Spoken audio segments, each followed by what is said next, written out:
Fala, galera, fala, meu querido, fala, minha querida. Estamos com mais um episódio do Lado A aqui. Dente, meu querido, bem-vindo, boa noite. Boa noite. Bom demais ter você com mais um episódio do Lado A. Prazer todo seu, querido. Olha só, velho. Olá, pessoal, tudo bem? Bem-vindos a mais um episódio. Hoje a gente com um convidado muito especial. Acho que a gente não falaria isso, né, Dani? Imagina, um ídolo do Cruzeiro, a gente falar Cara, que ele pois é especial. a gente tem que abrir umas concessões aqui, né, velho? Mas Pois é. é a vontade de Deus, então é isso aí. Não, eu tô brincando, velho, bom demais. Maior orgulho aqui, né? Maior prazer estar com esse convidado e, pô, velho, é bom demais. Eu vou deixar um suspensinho aqui de leve, mas pode apresentar. Não, pessoal, eu o conheço há muito tempo como jogador, como ídolo do Cruzeiro, mas nos últimos anos eu tive o privilégio de estar um pouquinho mais próximo dele e o caráter dele, a humildade dele começou a me chamar a atenção e depois eu fui conhecer um pouquinho da história dele, não só dentro de campo, mas fora dela, e por isso o convidei, né, nós o convidamos para que ele compartilhasse conosco a história dele. Então, é um grande prazer, Leandro Guerreiro, aqui conosco. Seja muito bem-vindo. Bem-vindo, Leandro. Obrigado por ter aceitado o convite. Dani, valeu, Luiz. Obrigado pelo convite. Estou muito feliz em estar aqui. Acho que sempre é bom compartilhar um pouquinho da minha história.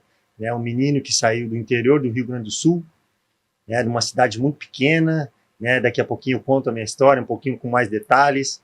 E então estou feliz demais, em estar aqui, e acho que é muito bacana a gente contar nossa história para incentivar, as pessoas, para colocar um ânimo nas pessoas que muitas vezes podem estar, com uma doença mental, com uma depressão. A gente sabe que hoje a doença do século é isso, mas para dar um apoio e saber que tudo dá para reconstruir, que tudo dá para dar a volta por cima, Nada vai ficar eternamente, É claro que tem que ter força, tem que ter dedicação, e que tudo dá para reconstruir, e reconstruir muito bem. Não há mal que dure para sempre, né? Exatamente, A gente fala que coisas boas passam, e coisas ruins passam também, Desde que você passa essas coisas ruins, com pessoas ao teu lado, homens, ombreando com ombreando, ombro a ombro com homens, homens de verdade. A gente vai falar muito sobre isso também, sobre companheirismo, sobre homem não andar sozinho. Acho que o homem tem que andar com homens que te dão força, que te dão apoio.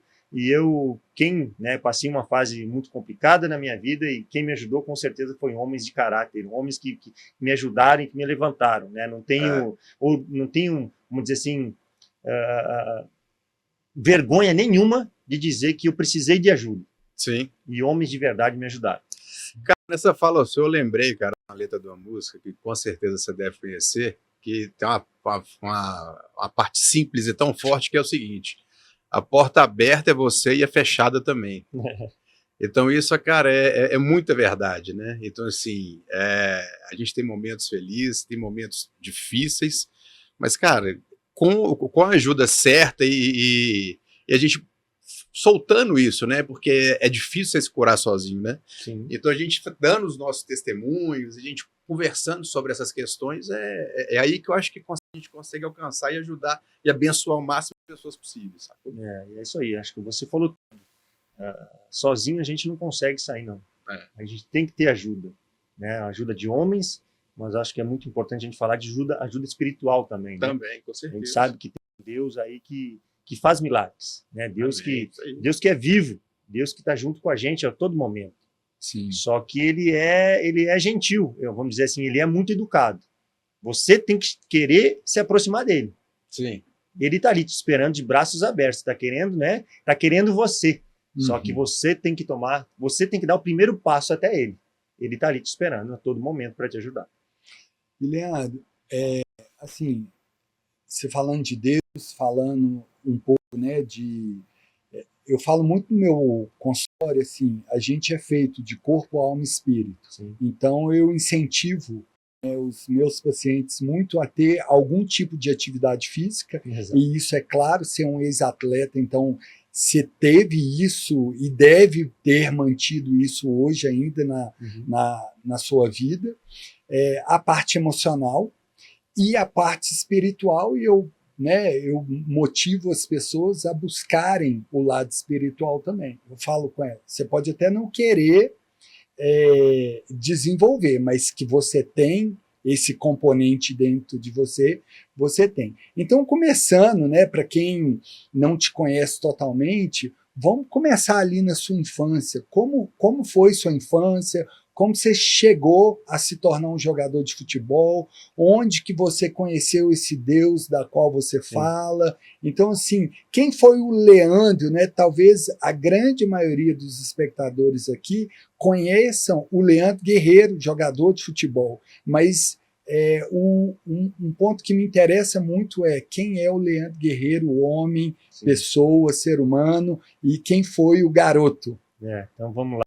É uma história longa. Será que a gente tem umas 2, 3 horas aqui? Acho que não, né? Mas você falou, né? Mas é um motivo para ter outro episódio com você. Isso aí. Você falou do lado espiritual, só complementar um pouquinho aqui. Muitas pessoas falam que não tem, mas já tem algumas experiências, né? Não tem até o avião começar a cair. Exatamente. É isso aí que eu ia falar. Né? O avião começou a cair. Ai, meu Deus! Mas você não tinha nada espiritual. Como assim chamando Deus? Mas é isso mesmo. Né? Acho que todo mundo tem. Uhum. Né? Todo mundo tem. E um dia ele vai sentir o que é o lado espiritual também. Mas, vamos lá. O Leandro Guerreiro é nascido em São Borja, no interior do Rio Grande do Sul, a fronteira com a Argentina. Sou gaúcho, bem gaúcho, lá na fronteira com a Argentina, tomo chimarrão todos os dias, com a minha esposa, que também é gaúcha. Nasci em São Borja, 17 de novembro de 1978, e com 6 meses de idade, o meu pai foi transferido para Augusto Pestana, também no Rio Grande do Sul, só que mais no centro, uma cidade de 2 mil habitantes. 2 mil habitantes a cidade. É um bairro. Um bairro. Eu falo que tem prédios, ou vamos dizer assim, tem condomínios que tem 2 mil habitantes, né? Aqui, pega aí um condomínio com 5, 6 blocos, já dá 2 mil habitantes. Sim, sim. Então, a minha cidade é muito pequena, onde todo mundo se conhecia, e eu falo para os meninos, que eu dou treino hoje, se eu conseguir sair de uma cidade de 2 mil habitantes, no interior do Rio Grande do Sul, onde naquela época nem internet tinha, eu consegui sair e consegui vencer. Então, se eu conseguir sair de uma cidade no interior do Rio Grande do Sul, sem condição nenhuma, acho que todo mundo tem condição de chegar, de vencer. Então, eu agradeço aonde fui criado na maneira assim de menino que vai para a rua, todo mundo se conhece. Uhum. Então, saía de casa 8 horas da manhã, voltava às 6 horas da tarde, porque ficava o dia inteiro jogando bola na praça. Que essas cidades pequenas todo mundo conhece. Tem uma igreja e uma praça e uma quadra, de futebol no centro da cidade. E eu ficava o dia todo jogando futebol nessa quadra lá no centro da cidade. Mas eu falo que Deus já me cuidou, acho que desde o ventre da minha mãe. Porque quando eu nasci, eu já tive uma luta muito grande. Os médicos já davam como o Leandro já está desenganado. O Leandro não vai viver. Porque logo quando eu nasci, eu peguei uma infecção intestinal. E o médico não tinha mais o que fazer, E aí, vamos dizer assim, que é Deus cuidando. Eu tinha um tio, Eu tinha, porque ele já faleceu. Ele, Deus colocou na mente deles, não, para aí. Eu vou levar o Leandro no meu médico, que eu conheço. Aí ele pegou e me levou nesse médico. E o médico simplesmente falou assim, não precisa dar nenhum remédio para ele. Começa a dar leite de conta-gotas para ele. Porque não tinha mais força, para sugar, o seio da minha mãe. A minha mãe começou a tirar o leite, começou a dar leite de conta-gota para mim, de gota em gota, gota em gota. Aí o primeiro dia acho que foi 5, 6 gotas, o segundo e o terceiro já foram mais. E o leite da minha mãe recuperou assim, até que eu comecei a ter força de novo, comecei a sugar. E o Leandro está aqui hoje, forte, Jogador de futebol aí com 20 anos de carreira. Então eu falo que desde lá o início, né, da minha vida, Deus me cuidando. Então, me criei nessa cidade pequena, 2.000 habitantes, sempre com a bola embaixo do braço, todo momento, sempre que eu me lembre, jogando futebol. Né, meu pai hoje é aposentado, foi veterinário, né, é veterinário. Então, a minha primeira ideia sempre foi ser jogador de futebol e depois ser veterinário. E o que sua família falava? Meu pai me apoiou o tempo todo. É? Sim, me apoiava o tempo todo. Ele chegou para você e falou, pô, isso aí é um sonho distante, tá viajando, vai virar, sei lá, alguma coisa assim. Não, a única coisa que ele fala, eles nunca me deixaram parar de estudar. Nunca. Não, você tem que estudar. Você pode tentar ser jogador de futebol, mas você não vai parar de estudar nunca. Então, eu acabei, sim, o colegial, né? Estudei, fui até o 3º ano, né? Hoje, eu não fiz nenhuma faculdade, mas acabei todo o estudo, né? Isso porque a minha mãe e meu pai sempre incentivaram. Mas o meu pai acreditava muito em mim porque eu era bom. Eu sempre fui muito bom de futebol mesmo. Eu chamava atenção. Aonde eu jogava, eu chamava muita atenção. Agora, então, Leandro, só abrindo um parênteses no começo da sua história, que você pegou aí, que você né, fez questão de completar os estudos. Você consegue me falar uma ordem de grandeza assim, percentualmente, os jogadores de futebol que tem hoje, quantos, assim, em termos de percentual, que chegou a completar os estudos? Cara, sim, eu estou chutando, mas eu acho que deve ser uns 10%. 10%? Eu acho que uns 10%. Eu nunca, acho que, acho que nunca teve esse estudo, mas eu tô falando por mim. Pelos seus contatos. Pela minha vivência. Eu acho que uns 10% de jogadores que são profissionais, acho que acabaram o estudo. E outra coisa também, e você pode falar muito melhor do que eu, porque você hoje é um técnico, um coach de atletas que estão se formando, mas hoje eles começam muito antes, né, Leandro? Acho que antigamente você não tinha uma pressão tão grande. Hoje você fala assim, nossa, você vai esperar 17, 18 anos para terminar o estudo para virar jogador de futebol, você não vai virar. Hoje, como é que é essa adequação do seu tempo lá atrás para hoje você, né? E é uma área que você atua também. Hoje eu sou... Minha profissão hoje é personal soccer, né? Hoje eu dou treino para meninos, né? Aprimoramento da parte técnica, né? Do chute, do domínio, do cabeceio e tantos outros fundamentos técnicos que eu acho que dá para aprimorar, né? Então, hoje eu sou um personal. Né? Mas eu já te adianto que com certeza você também é um pouco de psicólogo para eles. Muito. Não é? Muito. Até se puder, eu até compartilho uma experiência que eu tive, né? Pode, uma experiência que eu tive que, né, falando acho que você tocou num ponto muito legal, muito bacana. Né? Eu falo que além de ser o personal, tem que ser um psicólogo também. Muitas vezes eu tenho que ser um nutricionista também. Sim. Sabe? Porque os pais chegam em mim olhando. Ele te respeita muito, então fala o que ele tem que comer salada, que ele tem que comer bem, sabe? Os pais chegam em mim para os meninos respeitam, principalmente quem foi um ex-jogador. Sim, sabe? sim. Então, né, teve um menino que eu agendei um teste no Cruzeiro para ele, um menino bom, porque senão eu não ia agendar, eu não ia botar, né, eu não ia queimar meu filme. Agendei um teste para ele no Cruzeiro. Ele chegou na frente da toca, ele não conseguiu descer do carro. Ele começou a tremer, começou a suar. Não conseguiu descer do carro. De tanta pressão. Olha só, cara. Que o menino estava sofrendo. Sabe? Um menino muito bom. Aí, né, recebi o feedback da família. Não, deixa comigo. No próximo treino, eu vou fazer diferente. Aí ele chegou no treino e falei para ele, ô fulano, hoje a gente vai treinar sem bola. Como assim treinar sem bola? Eu e você. Vamos bater um papo no cantinho lá? Que muitas vezes treinamento pode ser sem bola também. É treinar aqui, ó, treinar a mente. Legal. Treinar a mente, né? E a gente ficou 1 hora, eu como um psicólogo, né? Como a minha vivência, né? A minha vivência que eu tive que abrir o coração para ele, né? O que eu fiz? Eu incentivei ele, eu dei mais força para ele, falei, ó, é o Leandro Guerreiro, um cara que 20 anos do futebol, jogou futebol, em 20 anos, tá falando que você é bom, que você tem condição, que você você tem todas as técnicas de um jogador profissional. Você é bom, você consegue. né? Fiquei 1 hora só incentivando ele abrindo o coração para mim, o que ele sentia. Então foi muito bacana essa conversa, esse treino sem bola que eu tive com ele, sabe? Então foi muito bacana, assim, uma experiência muito legal que eu tive, né, como personal soccer. Ô, Leandro, e na sua, aí dando uma esticada, indo um pouquinho para frente, na sua vivência como jogador de futebol, você também viu muito isso entre os colegas de profissão e pessoas Você é um atleta de alto rendimento. Eu falo, acho que antigamente no meu tempo, claro que não é tão tempo atrás, né? No meu tempo, mas muda muito rápido, né? Tá mudando. A gente vê que o tempo, a tecnologia, tá tudo muito rápido, tá mudando muito rápido, né? De um ano para o outro já muda. Então eu parei fazem 10 anos, né?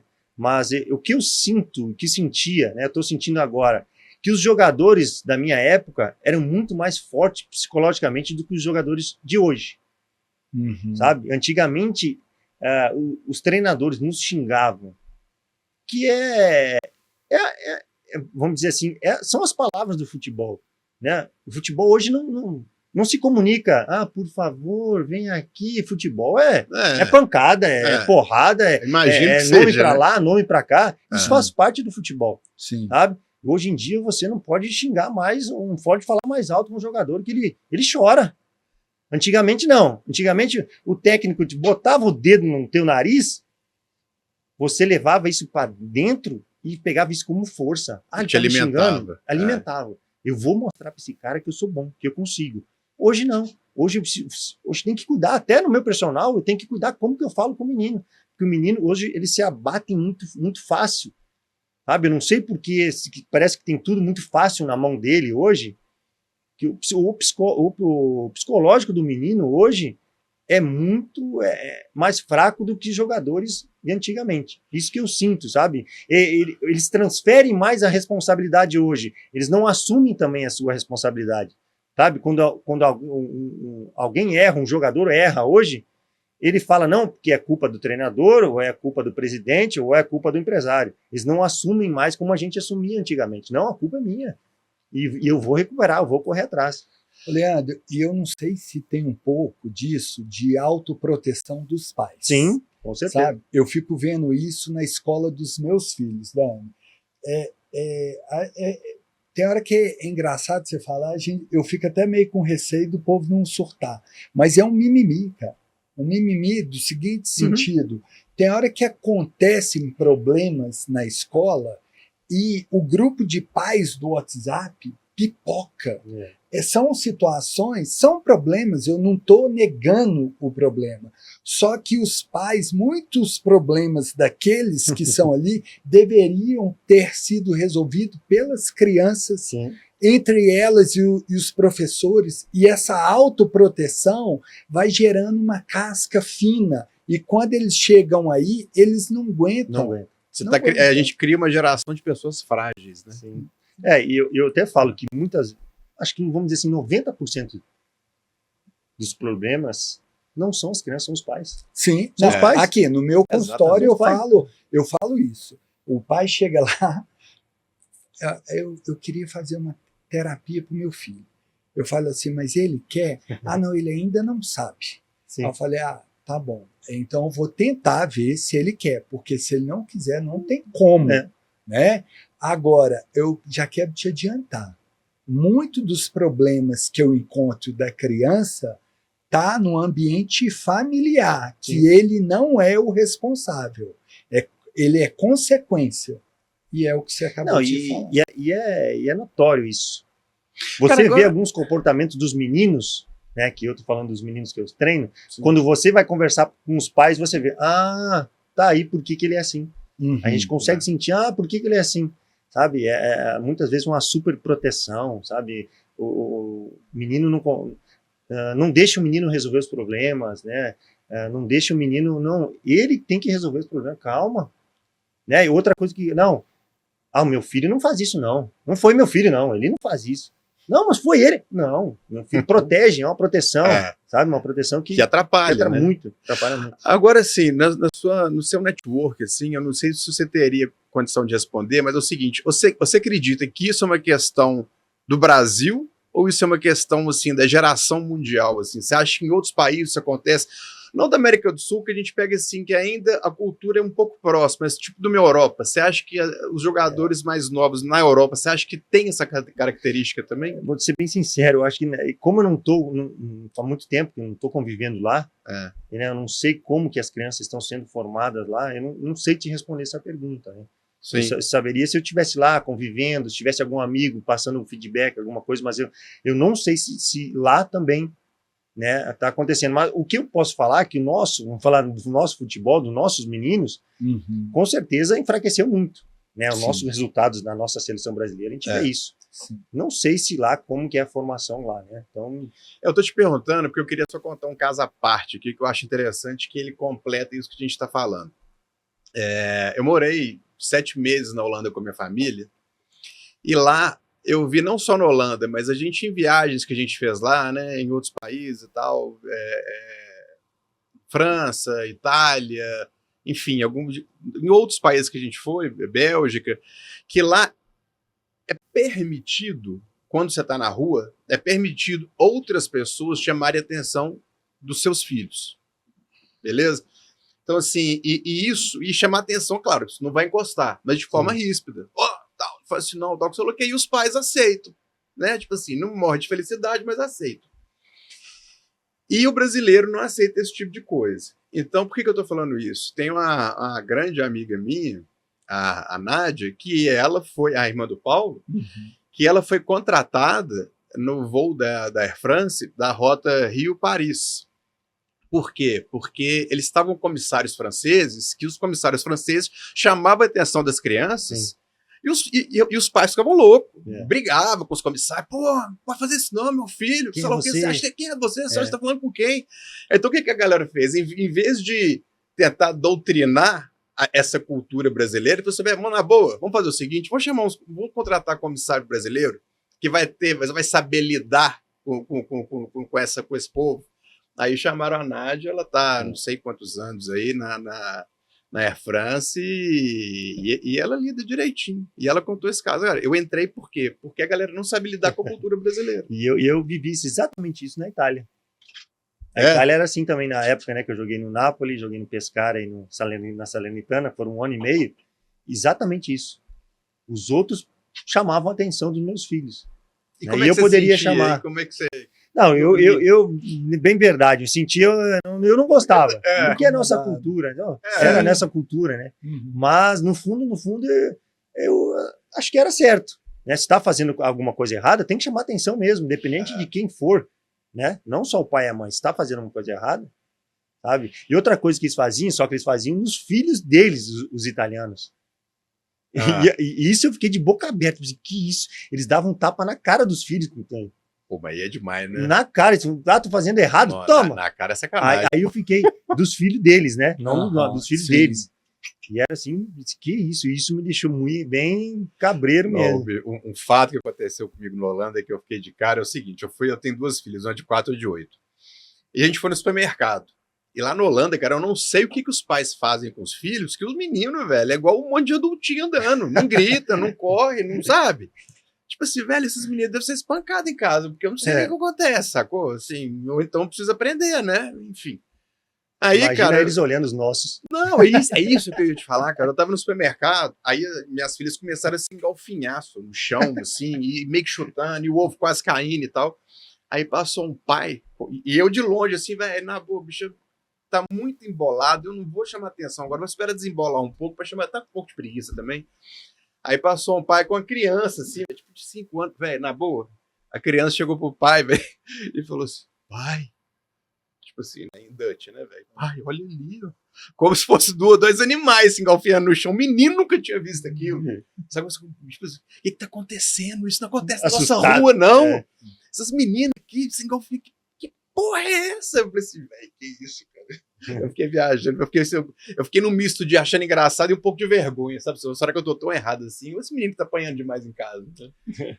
E como é que foi para você, Leandro, essa experiência de ter morado fora, essa adaptação, o quanto isso mexe emocionalmente, né? Eu Eu tive a experiência há muitos anos atrás de morar um ano em Nova York. Eu tinha 19 anos. Então, assim, eu mudei em setembro. Aí, quando deu dezembro, eu estava uns 4 meses, né? E era um outro período, onde a gente não tinha acesso à internet, telefone, tá? Meu pai, minha mãe mandava carta, demorava 15 dias para chegar, eu respondia, botava no correio e demorava mais. Então, era um mês para comunicar os assuntos. E eu ligava, mas era muito caro, também de 15 em 15 dias. Cara, começou a bater uma carência, assim. E teve um fato muito engraçado, cara. A primeira vez que eu vi neve, eu comecei a chorar. Eu comecei a chorar.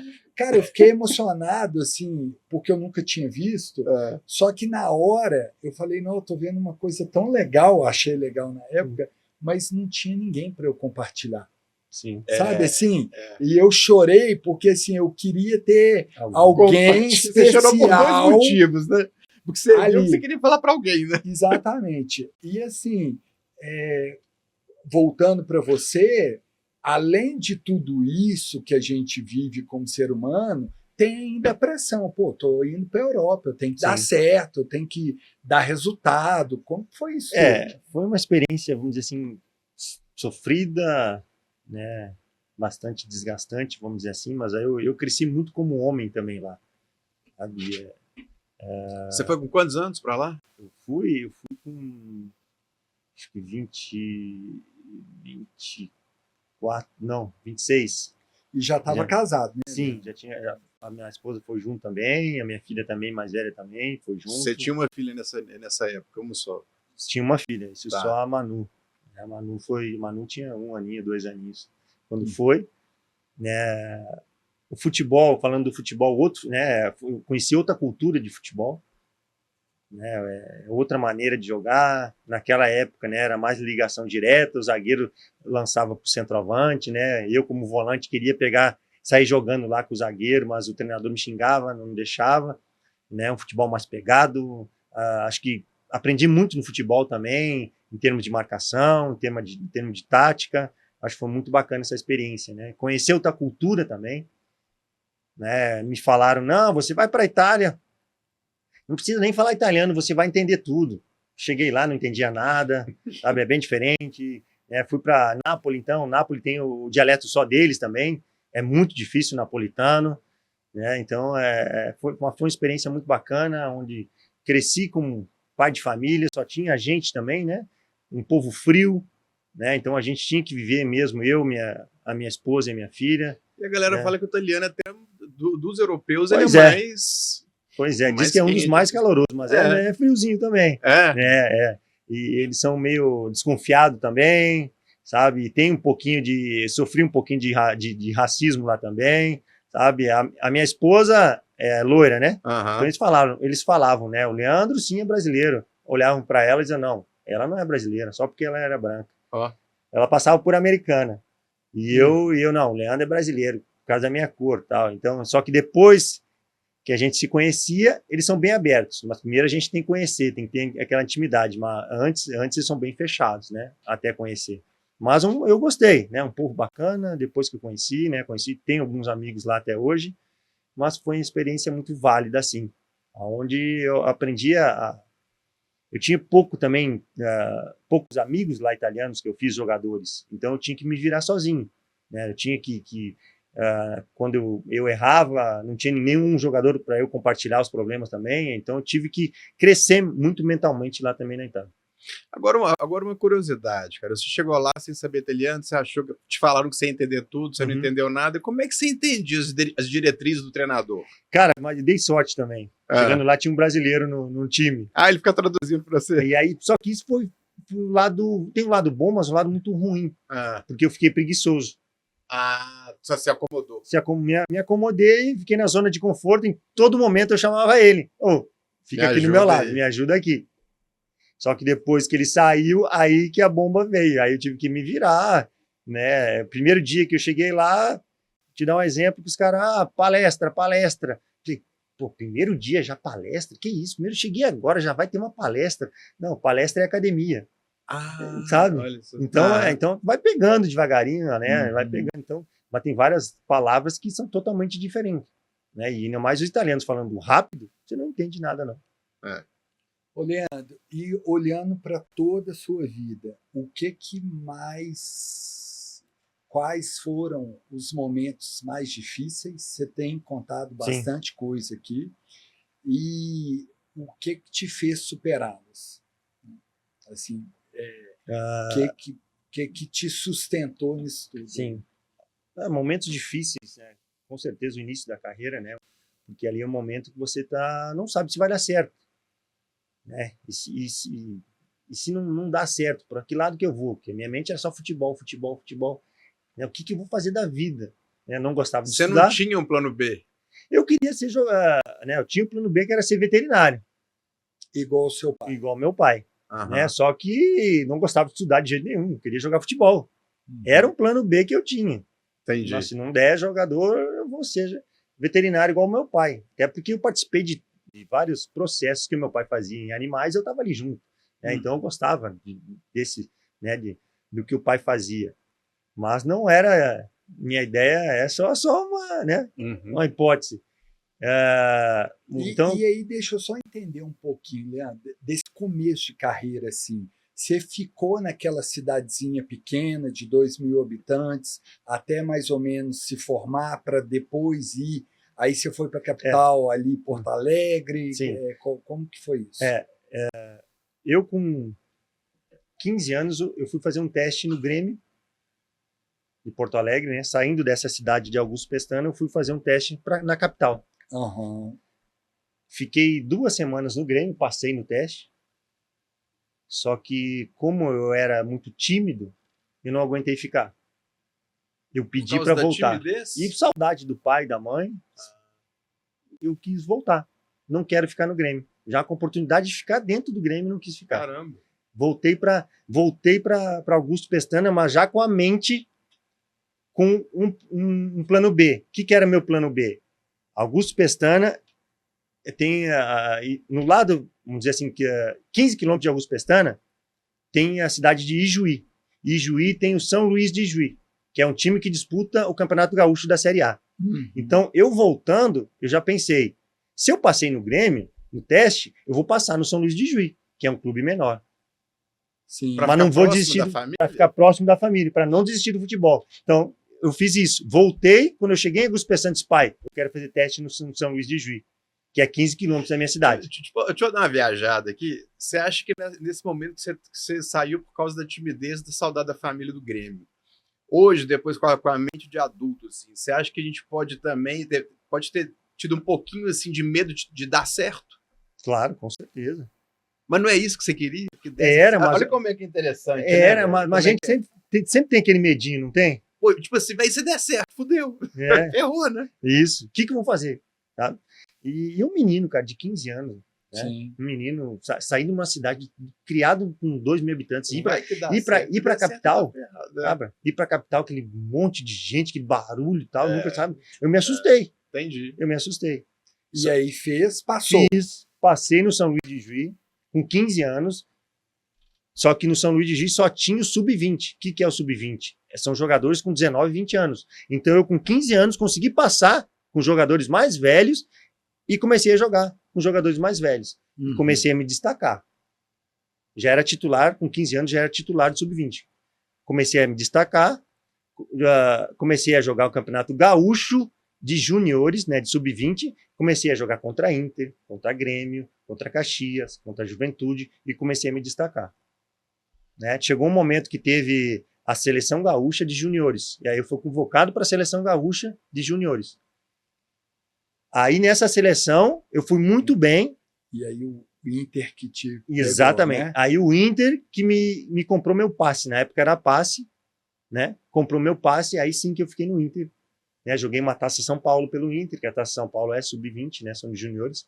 Joguei a Taça São Paulo pelo Inter e o Inter comprou meu passe. Aí sim, com 20 anos, 19 para 20 anos, eu comecei a jogar no Internacional, né? Numa equipe de ponta do futebol brasileiro, já profissional. Aí imagina, com 20 anos, um menino que saiu de uma cidade de 2.000 habitantes, chegar no Internacional, encontrar de cara Dunga, Júnior Baiano, o Dunga já campeão do mundo, Júnior Baiano, Amaral, Elivelton, o Lúcio, zagueiro da seleção brasileira, não sei se você lembra o Lúcio, Sim, chegando Lúcio. lá, eu disse, que isso, eu tô vamos dizer assim, no paraíso do futebol, um menino que nunca saiu do interior, já dei de cara com eles, sabe? O Dunga era meu ídolo, sempre foi, né? Porque o Dunga também é de Juí, a cidade onde eu comecei, né? Então sempre meu espelho era ele. E eu cheguei no meu primeiro clube grande, profissional, o Dunga estava lá. Então, e como é que fica a cabeça desse menino de 19 anos, olhando, convivendo, abraçando, começando a fazer amizade com os grandes ídolos e tomando uma proporção de fama, de tanta coisa, né, que a gente pode colocar nesse... Cara, eu tava vivendo um sonho, né? Tava vivendo um sonho e isso mudou muito rápido, né? Futebol é assim, uma hora para outra você tá no meio dos caras, sabe? Mas como é que assimila? Eu não sei te explicar isso, sabe? Como que assimila, como eu sei, eu vou viver isso que eu tô vivendo. Sim. Eu vou aproveitar essa chance que eu tô tendo, sabe? O que vinha na cabeça, o meu sonho está se tornando realidade. Tô botando em prática o que eu sempre sonhei. Mais maduro, né? Para entender o que estava acontecendo. Então, aí cara, e é tão legal que esses caras assim, esses caras são humildes demais. Eles te recebem muito bem, sabe? Como eles não tem aquela competição. Eu falo que quem quer competir é pequeno. Sim. Que tu chega lá, os caras já têm um nível lá em cima, mas não querem competir com vocês, querem te ajudar. Porque eu jogando no lado deles, se eu ajudar eles, todo mundo vai ganhar. Então eu chegando lá, eles viram que eu era um bom jogador também, né? A gente começou a treinar junto, começou a ter intimidade, me abraçaram. Então todo mundo se respeita lá dentro. Quando você chega num clube grande, todo mundo se respeita, cara. Todo mundo assim eu sei que a televisão cria um ídolo tal, mas lá dentro, cara, todo mundo é igual, todo mundo se respeita, sabe? Um quer ajudar o outro, porque se o grupo se fechar, se o grupo se unir, conseguir ganhar títulos, é bom para todos. Não é bom só para mim, todo mundo vai ganhar. Mesmo quem está na reserva vai ganhar também, vai se valorizar. E o futebol é isso, todo mundo quer ganhar. E é engraçado, né, Leandro? Dani, tem muita ideia da competição e de uma rixa, né? Dentro, né? A própria imprensa propaga grupo isso, rachado. Mas ela tem que propagar para vender. Isso que... Mas deve existir também, né? Essa questão de racha de grupo. Não, claro que existe. Principalmente quando a vitória não vem. Aí começam, esse tem uma desculpa aqui, o outro tem uma desculpa lá, sabe? Isso sempre tem. Agora, Leandro, deixa eu fazer uma pergunta direta aqui. Jogador demite técnico? Existe, tipo assim, um grupo se unir para fazer um corpo mole para tirar aquele técnico? Cara, foram 20 anos de profissional. Graças a Deus, eu nunca participei assim, na descarado, sabe? Uma reunião. Vamos derrubar esse técnico. Chega, não dá mais. Mas eu sei que tem uns técnicos chatos pra caramba. Chato pra caramba. Tem uns que chegam no clube e começam já a pecar nos mínimos detalhes. E que isso faz uma diferença muito grande. Tá? Por exemplo, vou te dar um mínimo detalhe que às vezes tem técnico que a gente acha que é bobo, mas mexe com todo o grupo. Tem jogador que não gosta de levantar cedo, gosta de dormir. E aí o técnico chega lá, não, todo mundo tem que tomar café 8 horas da manhã, ou 7 horas ou 7 horas da manhã. Aquele que não gosta já vai ficar chateado. Já vai olhar feio pro treinador. Pô, tu vai me tirar da cama esse horário, não tomar café, não tomar café eu não gosto. Então tem umas coisinhas pequenininhas. Sim. Tem uns treinadores chatos que... um regime militar, que começam a inventar e começa a perder o grupo, e começa a perder o grupo nos pequenos detalhes. Cara, e é gestão mesmo, né? Gestão. Eu ia perguntar isso pro Leandro, porque igual ele falou assim, cara, na minha época, o técnico xingava, botava o dedo na cara, e eu ia perguntar exatamente qual que é o limite, né? O que que... O limite deve ser um tapa na cara, né? Não, mas o que eu falo é o seguinte, tem coisa que vale a pena sacudir. Sim. E tem outras que pegar o xixi da borboleta, cara, sabe assim... O técnico é extremamente importante no time, né? E o técnico, como a gente falou no início, ele tem que ser tudo. Ele tem que ser um psicólogo, ele tem que conhecer jogador por jogador. Que tem uns que você xinga ele não vai render mais. E tem outros que você xinga, ele vai subir. Ele vai subir. Então ele tem que conhecer jogador por jogador. É muito complicado ser técnico de futebol. Eu imagino assim, essa questão de gestão de pessoas é interessante, porque te dá uma, assim, até fica até meio sem jeito de falar, mas vamos supor, botar na minha casa assim. A minha mulher, eu tenho certeza que ela funciona com input negativo. Com pressão. Na hora que você pressiona ela, ela sobe. Eu funciono com input positivo. Tem que me elogiar. Aí eu subo. Sacou? Eu nem sei se ela vai gostar de eu falar isso. Mas enfim. Agora, por outro lado, também é complicado. Porque a gente, igual você tá falando, pô, você pega um treinador que ele enche o saco, que ele desrespeita, que ele quer ser cabelinho de ovo, é um saco. Agora, tem aquela outra parte que a galera fala também. Se o treinador for gente boa e amigo de jogador, fudeu. Os caras não vão render. Mas é questão, Dani. É verdade? Sim, isso? tem que ter um meio termo. Por isso que o técnico ele tem que saber a hora certa de Porque brincar, senão ele passa, a hora né? certa de cobrar. É. O técnico tem que saber a hora de tudo. Sabe? E no meu tempo de futebol, o técnico tinha que ser, vamos dizer assim, 70% gestão de grupo e 30% tático e técnico. Hoje, naquela época você não tinha essa consciência igual tem empresarial hoje de gestão de grupo, era processo, né? Tipo assim, processo que eu falo mais sobre visão empresarial.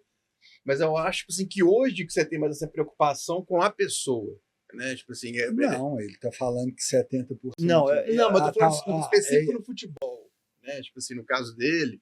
Mas porque eu tô falando assim, interessante por quê? Porque eu acho que essa questão de preocupação com a pessoa veio tem pouco tempo, pelo menos no mundo que eu conheço, no mundo empresarial, né? Uhum. É interessante você falar isso. Tem elevado bastante, né? Os últimos anos, e eu falo os últimos anos, assim, as últimas décadas, né? De 90 para cá, muita coisa mudou no campo empresarial. Acho que talvez a partir de 2000, 90 foi meio engessado.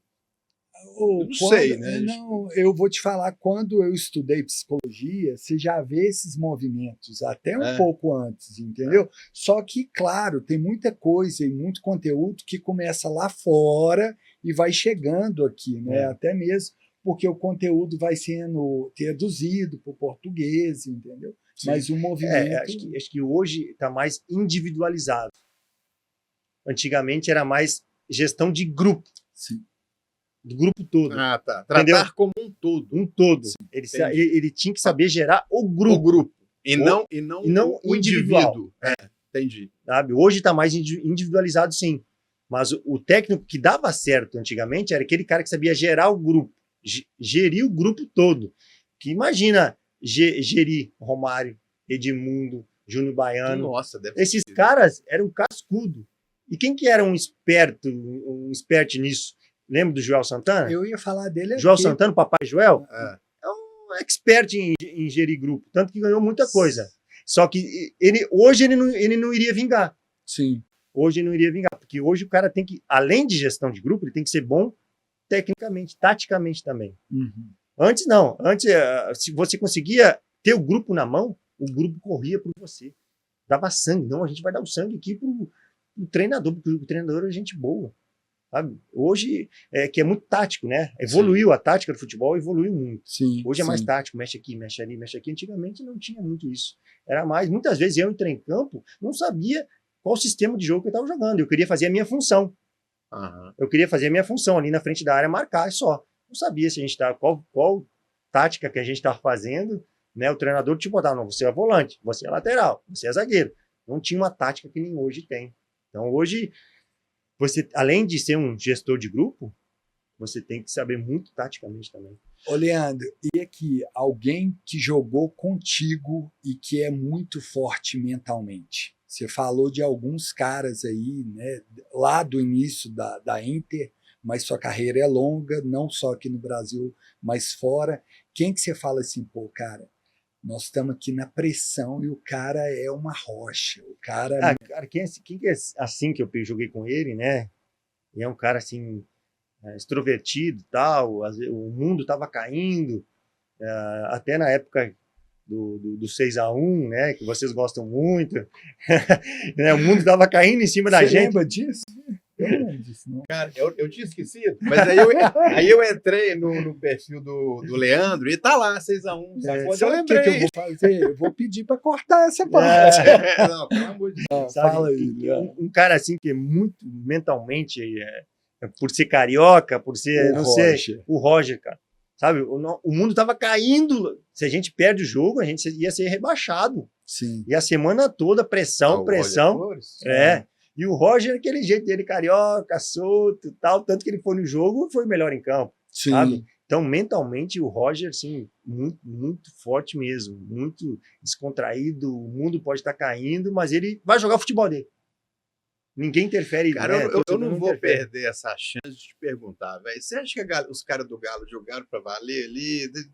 Você acha que eles deram sangue? Aconteceu alguma coisa? Eles tomaram Isso frontal? é nóia nossa, tá? É nóia dos nossa, atleticanos, velho. Porque o negócio foi é... tão absurdo. Assim, Você aconteceu alguma Cara, coisa? eu até já teve... Ou você se perguntaram depois do jogo, eu mas não o acho que aconteceu? jogador profissional faça isso. Já Não deixa é, aqui. mas Mas é, assim, que existe uma noia Sim, de. Me explica, velho. O que vamos dizer assim, aconteceu? Igual o 7-1 da seleção, sabe? Não que. Deixa o menino falar. Pelo amor de Deus, eu tô vou começar a curioso. falar que o perdedor sempre acha uma desculpa, né? Tenta achar uma desculpa. Né? Perdedor, não, porque foi isso, porque foi aquilo, porque foi compraram isso, compraram Não, aquilo. me ajuda né? a entender. Né? Cara, eu até um dia até um cara me perguntou isso, eu xinguei o cara, disse, cara, tu tá desmerecendo o meu esforço, tu tá desmerecendo, você não sabe a minha história, o que eu passei para jogar esse jogo, você tá falando que foi comprado, cara, sai daqui, falei, sai daqui, não quero nem te dar a resposta. Depois, se der tempo, vou contar o que rolou. Conta, O pelo que rolou amor de na Deus. minha vida. O que rolou na minha vida. Você tá aqui para isso. Pode contar.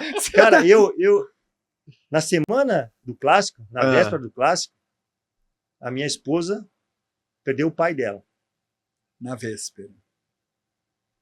Não, vamos dizer assim, foi na quarta-feira. Uhum. Lá no interior do Rio Grande do Sul. Tava lá no interior. E eu estava concentrado em São Paulo para esse jogo.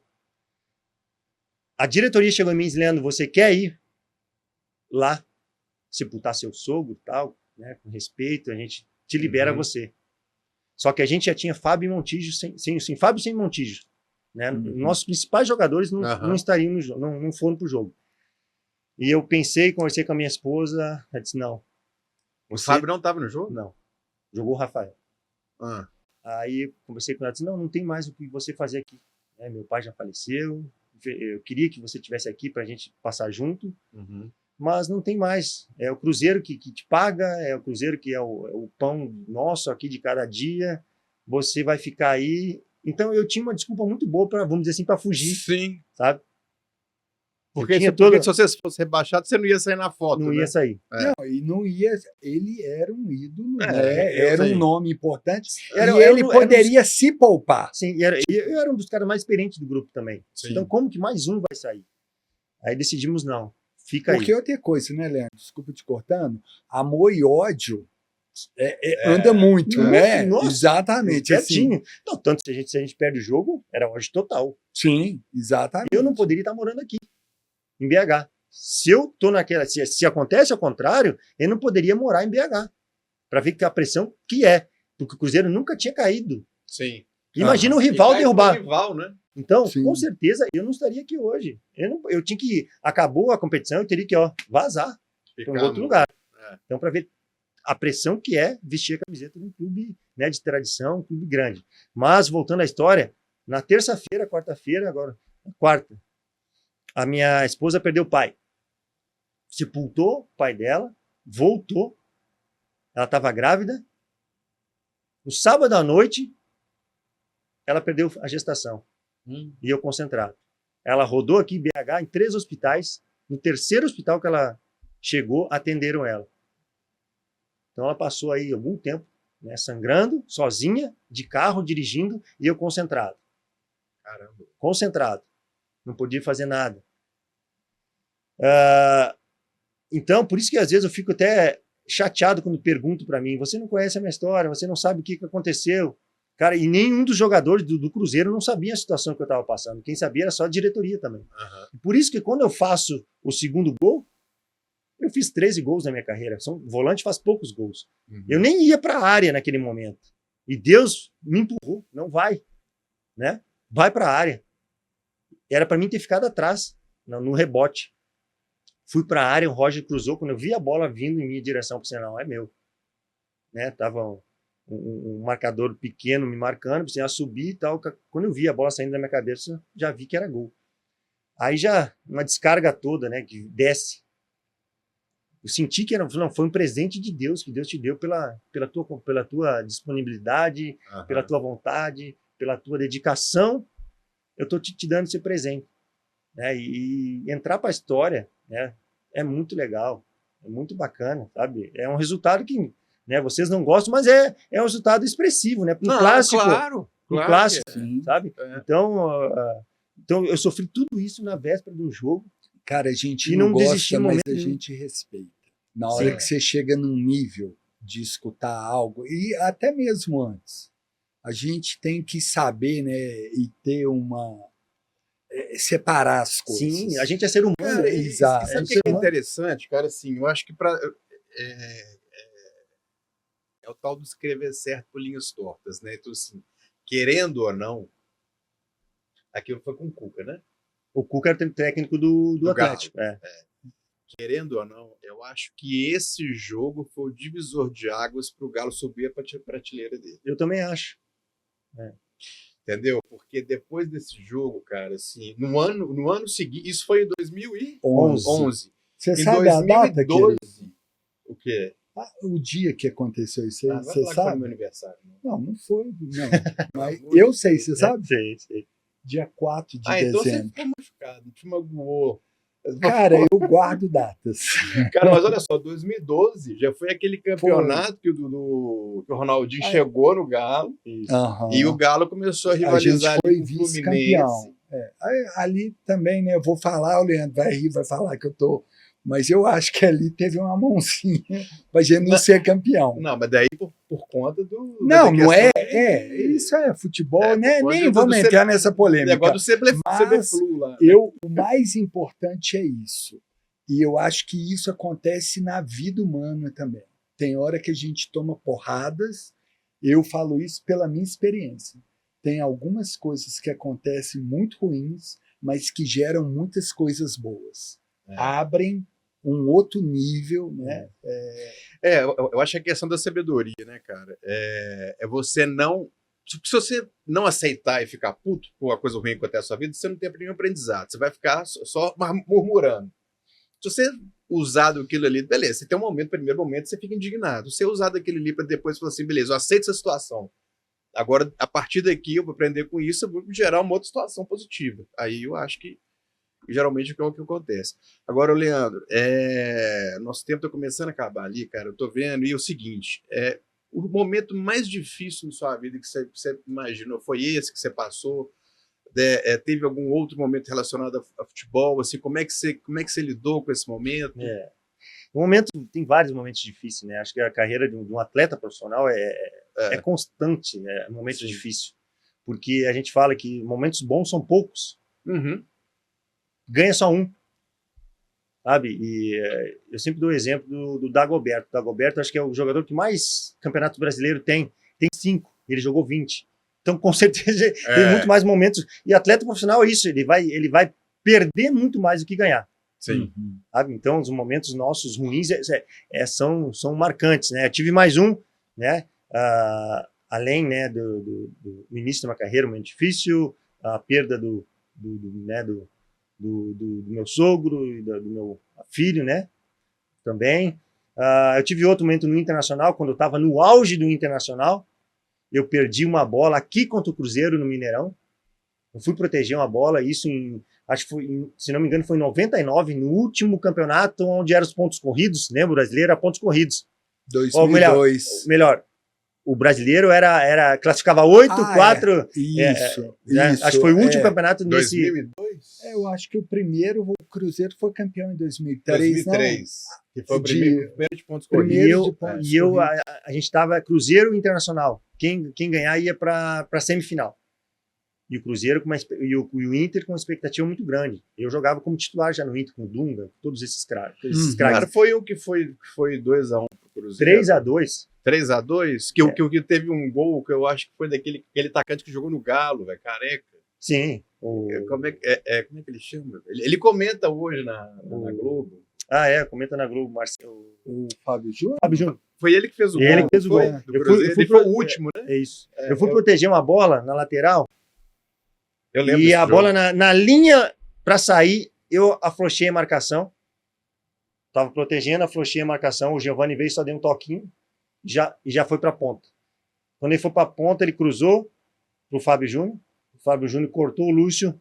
E fez ele o gol. foi frio, cara. 3-2 Cruzeiro, o Inter eliminado. Chegando em Porto Alegre, a torcida toda me esperando no aeroporto para me destruir. A torcida colorada me esperando. Mas Até você hoje. foi o foco central? Cara, Cara, e se aquele escolhe um? negócio, exato. Eles adoram escolher Pega um pra- pegar pra um. crise. Alguém eu, tem como, que pagar. eu, como menino, começando, eu fui foco central, porque eu fui proteger a bola, ele roubou a bola de mim, cruzou para a linha de fundo, mas ele cortou o Lúcio ainda, cortou o Lúcio e ó, Sim. eu fui foco central. Chegando em Porto Alegre, a torcida queria me matar. Sabe o que é matar? Eu não conseguia mais sair de casa, não conseguia ir no shopping com a minha esposa, com a minha filha, que a torcida queria. E como é que Me foi xingar. cara, lidar com essa situação dentro da sua casa? Essa pressão foi. Eu não queria mais jogar futebol. Ali eu tinha desistido de jogar. Aí foi um cara que foi lá na minha casa, que era o presidente da Federação Gaúcha, foi lá, me tirou de casa e me levou para o centro de Porto Alegre. Não, agora tu vai encarar as pessoas. Olha que legal, né? E lá, essa parte que é claro que lá, uns me xingavam, outros chegavam, né, me cumprimentavam, mas ali que eu forjei meu caráter. Ali que eu criei essa casca forte. Uhum. Só que eu não consegui mais jogar no Internacional. Eu no banco de reserva, a torcida me xingava. Eu saía para aquecer, a torcida, imagina, vai de um estágio todo, só para mim. Então eu tive que sair. Aí fui pro Guarani. Então esse foi um momento crucial na minha carreira, acho que quando eu criei a casca realmente. Sabe? Então assim, são momentos muito marcantes, né? Mas o meu pior momento aconteceu depois que eu parei. Depois que eu parei de jogar futebol, 2018, né? Onde eu sempre trabalhei, sempre investi meu dinheiro, né? Ganhei dinheiro, recebi altos salários. Eu acho que eu sou um privilegiado porque 1%, não sei se você sabe, é só 1% dos jogadores de futebol, quando param de jogar, consegue se sustentar, consegue se manter. Não sabia não, que era cara. tão baixo. 1% só. E eu fui privilegiado. E eu consegui fazer isso. Né? Consegui altos salários, consegui fazer um planejamento bom. Sim. Quando eu jogava. Eu recebia alto salário, mas eu vivia sempre apertado, porque eu investia. Qual que era o meu investimento? Era em imóveis no Rio de Janeiro. Uhum. Então eu comprava casas lá, comprava terreno, tal, apartamentos.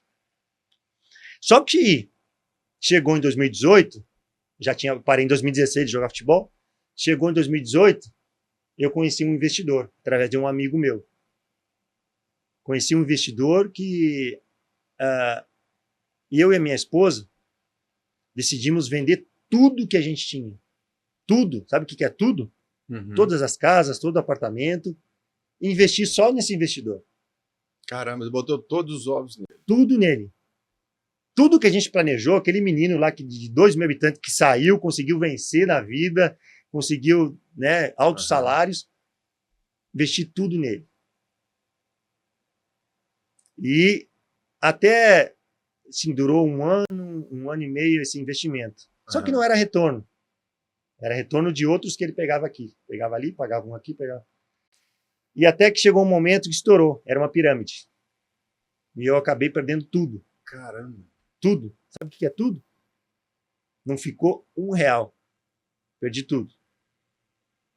Ninguém que estava nesse esquema conseguiu reaver nada. Nada. Até hoje ninguém conseguiu rever nada. Mas tá na justiça. Esse investidor se jogou do 38º andar, se matou. E eu acabei perdendo tudo.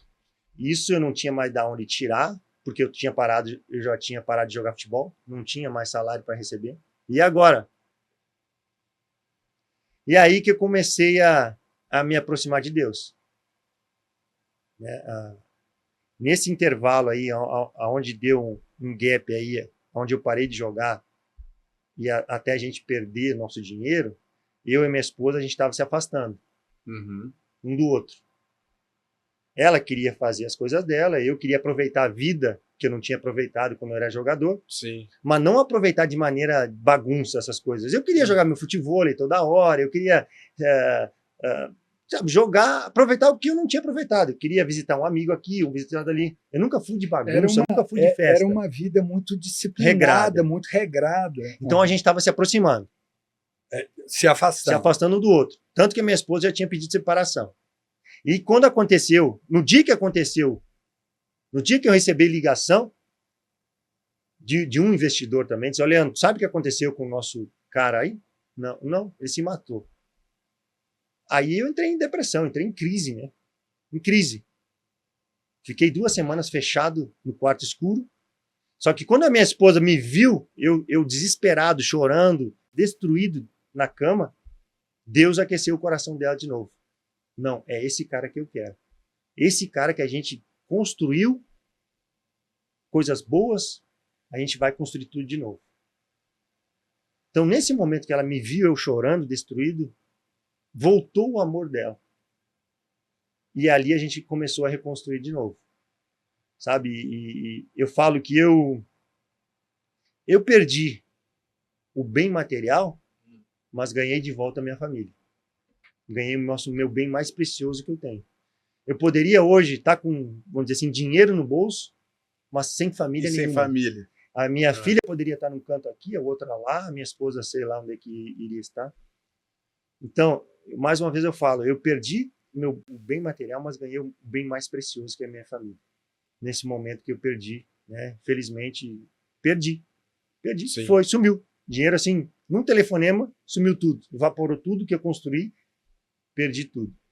Mas eu falo que quem vem me sustentando, quem me sustentou, é Deus que vem me sustentando. E hoje eu vivo, todos os dias eu vivo um milagre. Praticamente todos os dias Deus vem me sustentando.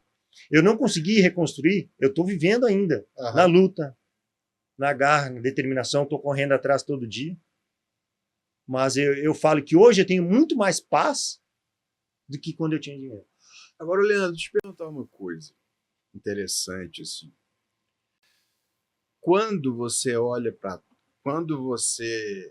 aceitou a colocar todo o dinheiro nessa pessoa, e você, de repente, depois que você viu que você perdeu, você teve um tipo de pensamento, tipo assim, cara, pelo meu histórico, pelo que eu me conheço, beleza, eu sei que eu colocaria, ou você pensa assim, cara, por que dessa vez eu coloquei, sendo que eu sempre fui conservador, cuidadoso e tal? Como é que foi seu pensamento?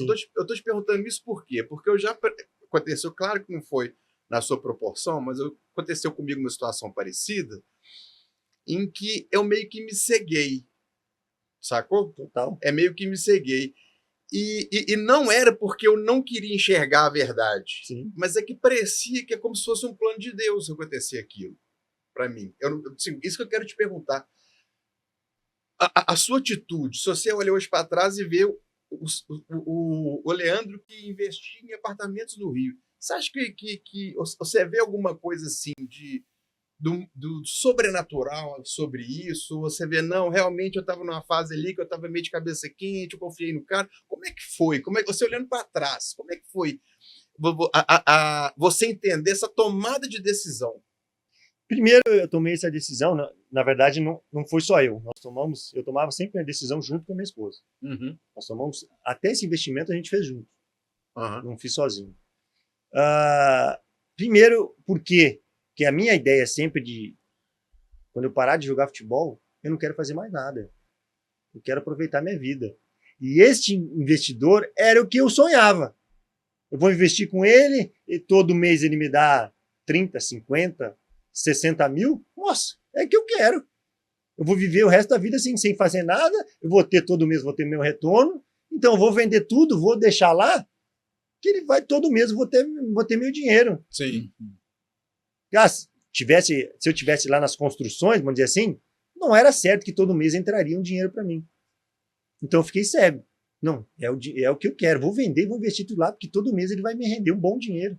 Vai pagar minhas contas, eu posso viajar, eu posso aproveitar. É um dinheiro, vamos dizer, fácil. né? Teoricamente fácil. É. Não vou precisar trabalhar.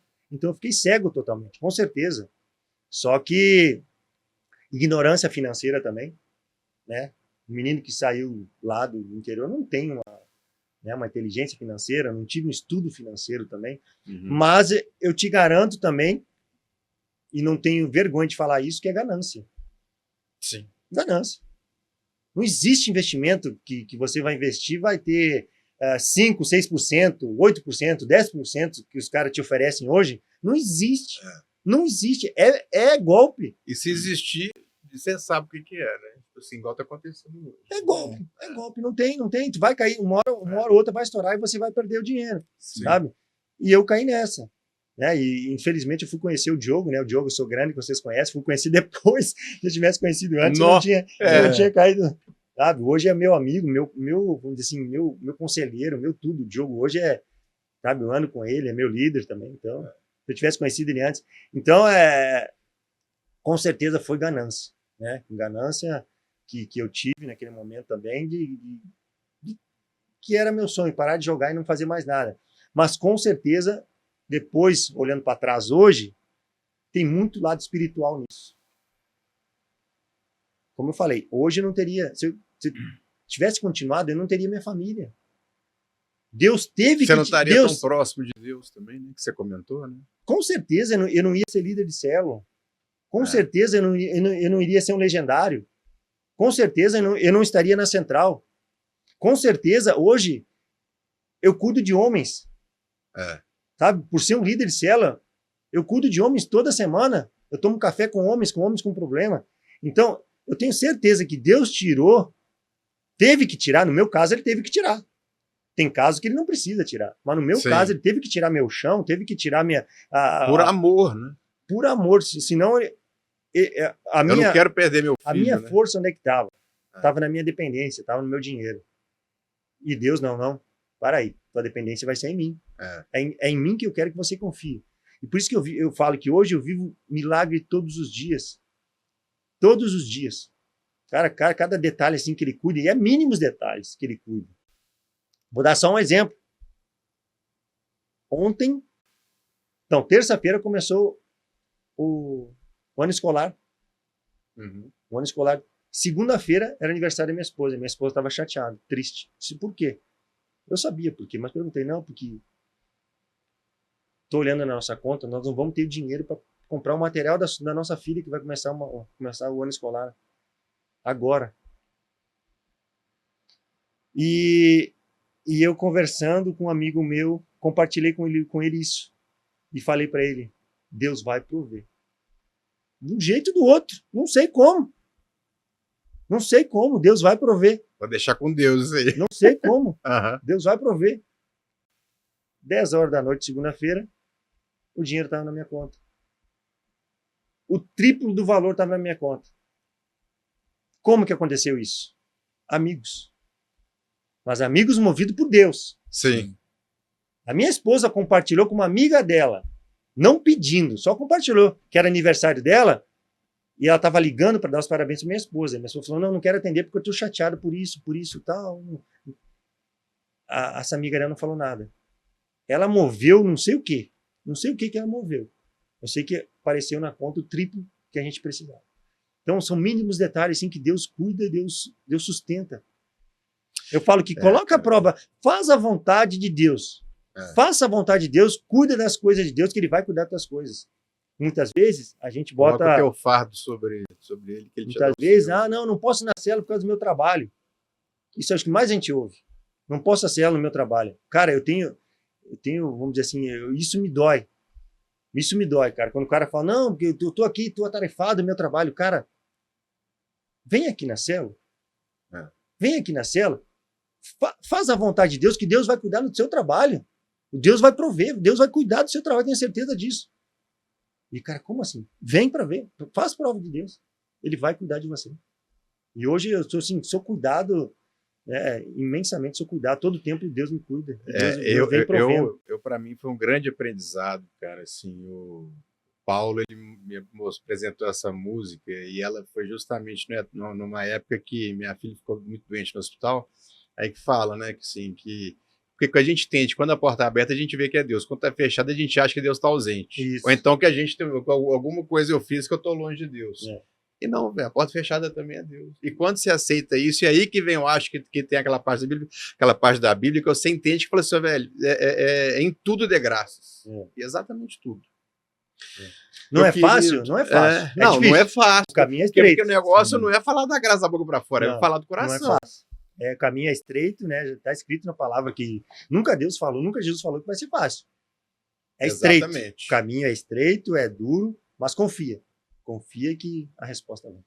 Pessoal, é exatamente isso que eu te falar. Você tem a última pergunta? Não, eu tenho, mas, pessoal, é aquilo que eu falei, né? Conhecia ele como atleta, né? Sou do Galo, sempre o vi como um adversário de time, mas tive o privilégio de o conhecer no Legendários e de longe. Eu sou muito observador. E eu vi um cara humilde, eu vi um cara de caráter, e é uma habilidade minha. Eu percebo as pessoas. E de novo, Daniel me conhece há muitos anos, eu tenho amigos que falam como o Luiz lê bem as pessoas.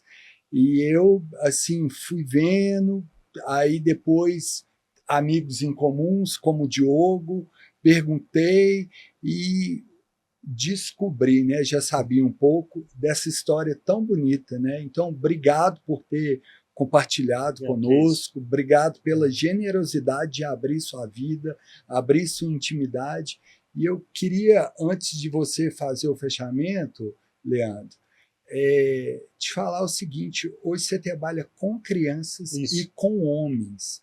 Qual mensagem você deixa para uma nova geração, mas também, ampliando um pouco a pergunta, para talvez os pais, né, homens já maduros, o que você deixa, o que você quer deixar aqui de mensagem para essa turma? Na verdade, só complementando um pouquinho aqui, que eu fiquei 4 anos calado, né, com vergonha de falar essa situação que eu falei aqui com vocês, né? E hoje aonde eu vou, eu falo, porque Deus nos mandou falar. Deus mandou falar para alertar as pessoas, para as pessoas não caírem mais em golpes. E a gente vê, acompanha notícia, todo dia tem um golpe aí que as pessoas estão caindo, né? Então Deus me falou: Leandro, você não matou ninguém, você não feriu ninguém, você não precisa ter vergonha de falar. Você foi uma vítima, sabe?